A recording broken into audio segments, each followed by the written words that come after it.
SASDOவின் செய்திகள். டியாகோ கார்சியாவில் சிக்குண்டிருந்த இலங்கை தமிழ் புகலிட கோரிக்கையாளர்களை அதிகாரிகள் பிரிட்டனிற்கு அழைத்து சென்றதாக தகவல்கள் வெளியாகியுள்ளது.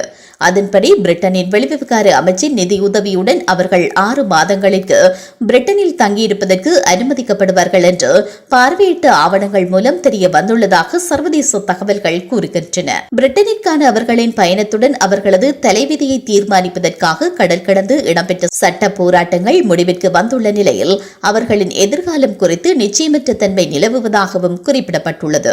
இலங்கையை சேர்ந்து 60 புகலிட கோரிக்கையாளர்கள் கடந்த 3 வருட காலமாக இங்கிலாந்து அமெரிக்காவின் மூலோபாய ரீதியில் முக்கியத்துவம் வாய்ந்த ராணுவ தளம் அமைந்துள்ள டியாகோ கார்சியா தீவில் தற்காலிக முகாமில் வசித்து வந்தனர். இதேவேளை டியாகோ கார்சியாவில் இருந்து புகலிட கோரிக்கையை சமர்ப்பித்த முதல் புகலிட கோரிக்கையாளர்கள் இவர்கள் எனவும் தெரிவிக்கப்பட்டுள்ளது. புகலிட கோரிக்கையாளர்களை பிரிட்டனுக்கு அழைத்து சென்றுள்ளமை குறித்து கருத்து தெரிவித்துள்ள பிரிட்டன் அரசாங்கத்தின் பேச்சாளர், இந்த விவகாரத்தில் விதிவிலக்கான தன்மை காரணமாக இந்த முடிவை எடுத்ததாக தெரிவித்துள்ளார். இந்த அரசாங்கம் ஒரு ஆழமான சிக்கலான முன்னைய அரசாங்கத்தின் கீழ் தீர்வு காணப்படாமல் இருந்த சூழ்நிலையை சுவீகரித்துக் கொண்டுள்ளது என்றும் அவர் குறிப்பிட்டுள்ளார்.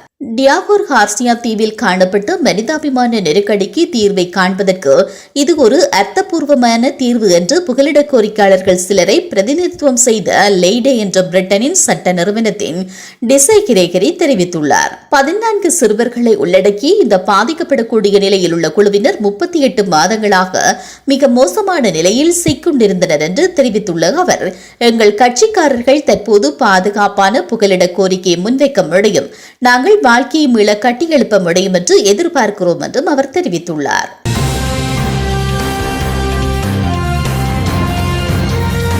SASDOவின் செய்திகள்.